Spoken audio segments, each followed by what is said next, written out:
you have opportunity to put whatever your team's work onto a online page where you actually later on can publish this to show what your progress of your work.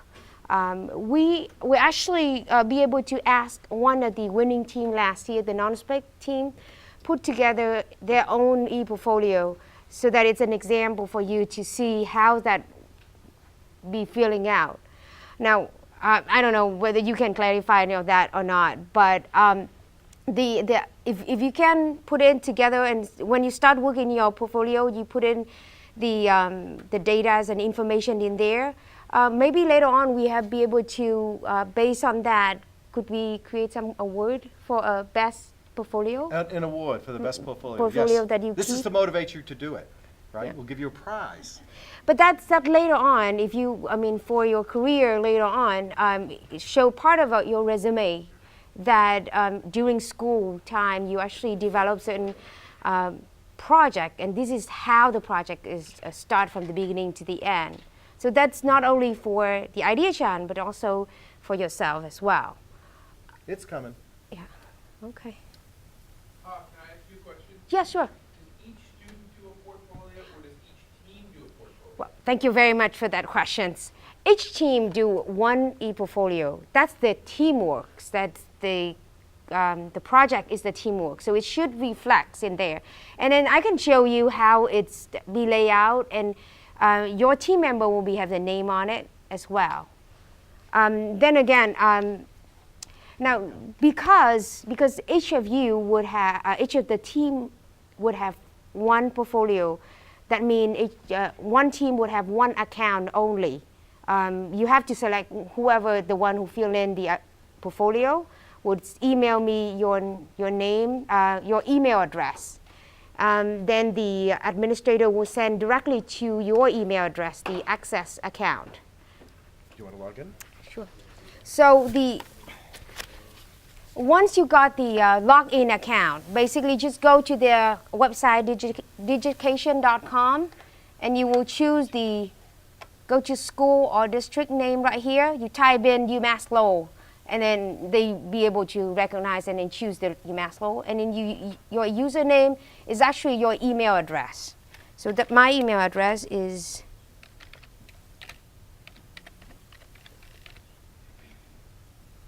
and then of course the password will be emailed to you, and you'll be able to change it later on.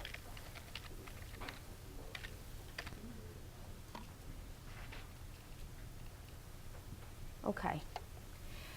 First thing I want to show you what does it look like first. Then I would show you how to create a e-portfolio later on. I have to go to, can't even see it. You'll be able to view all the e-portfolio from this side if you click to e-portfolio. But I want to choose the example that we have, which is the non-spec group.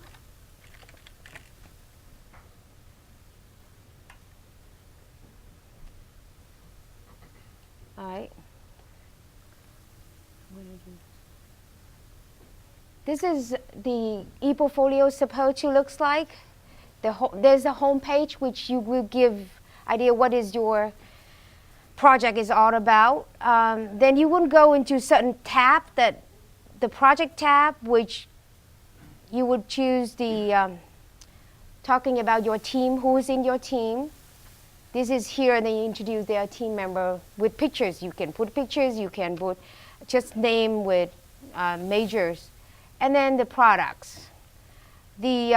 The non-spec team, actually, they've been making a lot of promotion or even materials that send to other competitions, so they have a lot of information. This one is basically the whole video talking about their products.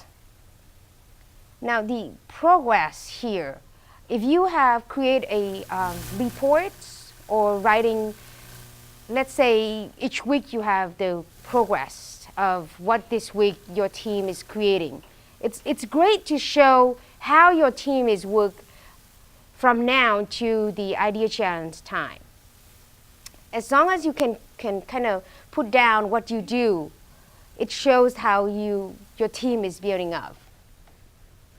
obviously achievement. Now, hopefully by the end, you would be winning one of the award that we're giving out. That's where your achievement will be there.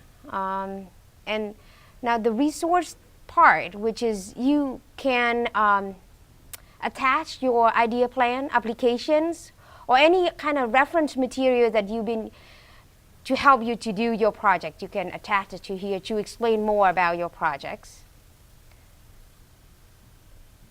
The media sections where you actually, if you have a promotion materials for your team, or you have Twitter followers or Facebook, you can attach it to here.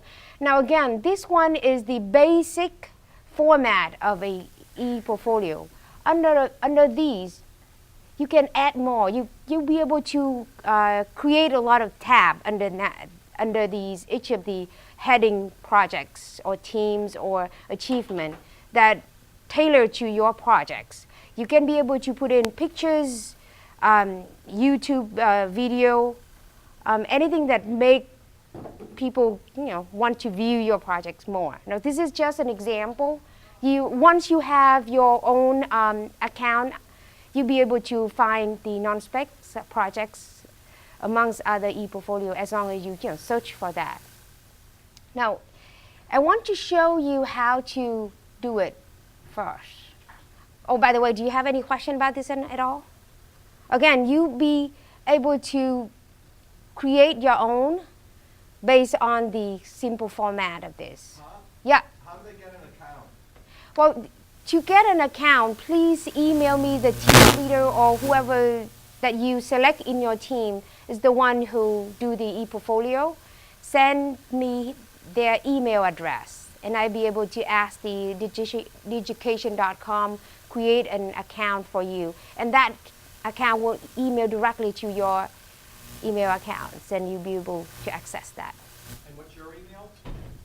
My email is ha_pho@uml.edu.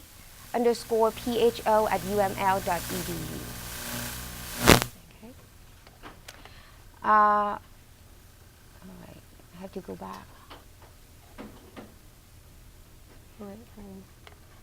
All right, now to create an e-portfolio, I'm just going quickly through it, but I print out a lot of instruction how to create the e-portfolio right here. Please pick it up. If you the name of your projects in here.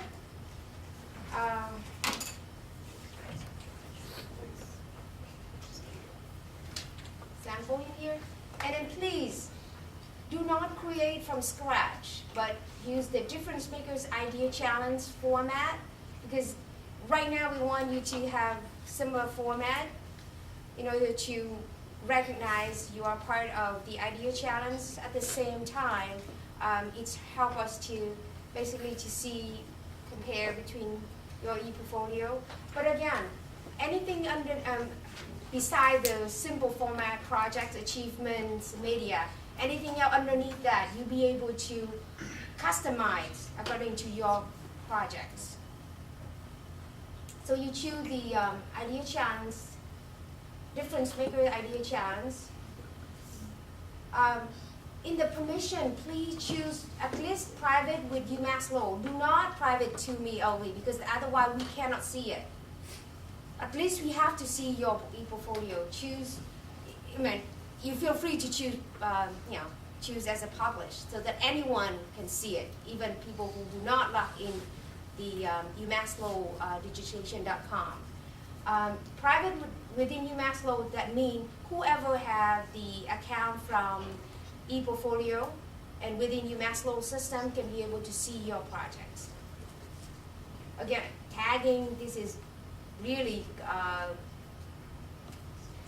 tailored to your taste. You want to be able to tag or not. Comment. I strongly advise that using registered user. I hope there will be someone like your advisor will have some comment on your projects, or some of our judge can take a look at that and be able to comment on it. So either registered user or anyone. Then again, show comment, you would choose. And then he create e-portfolio. And then there's go, you will have the e-portfolio that I just showed you right there. Will it create all those five or six pages? That's right. That's the common format for DifferenceMaker Idea Challenge. Underneath each of these tab like that, the team will be able to create any more tab later on underneath that to tailor to whatever the projects they are needed to do. So that'll create a template that they can go and customize. Right. They can be able to customize underneath Right. that. And it's always have our own header in there, so it's be able to recognize that that's the part of the idea challenge, DifferenceMaker's idea challenge.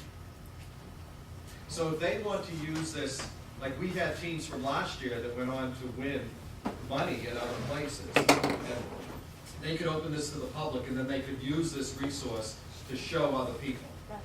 Great. And you'll be able to keep it for a long time. I mean, you keep logging in, you keep updating that projects.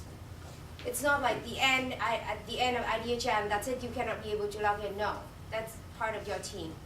You still be able to log in, update more information, update more video about your projects, your products, adding more team member.